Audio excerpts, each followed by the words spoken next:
बोल सकते हैं आप लोग कहते हैं। भारत सरकार द्वारा रजिस्टर्ड कंपनीज जिन्होंने देश के करोड़ों लोगों से पैसा निवेश कर रखा है और उन कंपनियों में लोगों ने अपने अच्छे कैरियर के लिए अपनी सेविंग पूंजी जमा किया था।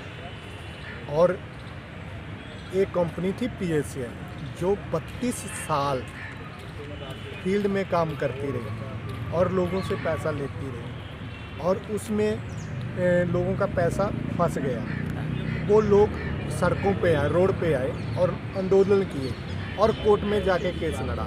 सुप्रीम कोर्ट में वो केस जीत चुके हैं। 2 फरवरी 2016 को कोर्ट ने फैसला सुना दिया कि कंपनी की प्रॉपर्टी को जब्त करके सेल करके उसका जो पैसा आएगा उसके निवेशकों को लुटाया जाए। और इस कमेटी का जो अध्यक्ष बनाया गया है सुप्रीम कोर्ट के साबका चीफ जस्टिस RM लोधा को। आज 3 साल होने को हैं।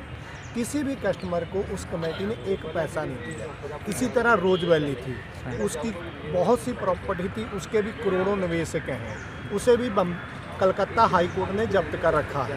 इसी तरह नेसर ग्रीन, सैकड़ों कंपनी जिसे भारत सरकार से जो मान्यता प्राप्त है, उन सभी कंपनियों के जो प्रॉपर्टीज़ हैं उसे तो सरकार ने जब्त कर लिया, पर उनकी सरकार नहीं कर रही। इसी मांग को लेके हम 26 अक्टूबर से बैठे हैं। सरकार को 1 मंथ का अल्टीमेटम दे दिया कि अगर आपने 1 मंथ में हमारा इस मुद्दे का कोई हल नहीं निकाला तो 25 नवंबर को हम एक बड़ी रैली इसी जगह पे करेंगे। लाखों लोग आएंगे और उसमें हम आर या पार की रणनीति का ऐलान करेंगे, क्योंकि जब से मोदी जी सत्ता में आए हैं तब से जो कंपनियों का ये हाल हुआ है।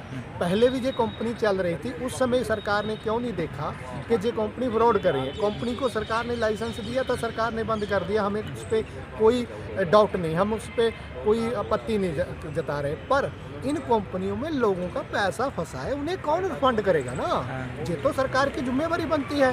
तो मोदी जी इस जिम्मेवारी से दौड़ रहे हैं। उसका एक रीज़न है क्योंकि जो इन कंपनियों हैं इनकी मैनेजमेंट से मोदी जी और बीजेपी की पूरी जो लीडरशिप है इन्होंने फंड लिया हुआ है और ये फंड लेकर उन कंपनियों की फेवर कर रहे हैं, क्योंकि कंपनियों की मैनेजमेंट के साथ इनकी गुप्त सेटिंग है ताकि गरीब निवेशकों का पैसा ऐसे ही दबाया जाए। और इसी के खिलाफ हम ये लड़ाई लड़ रहे हैं। हम 4 साल से लड़ रहे हैं।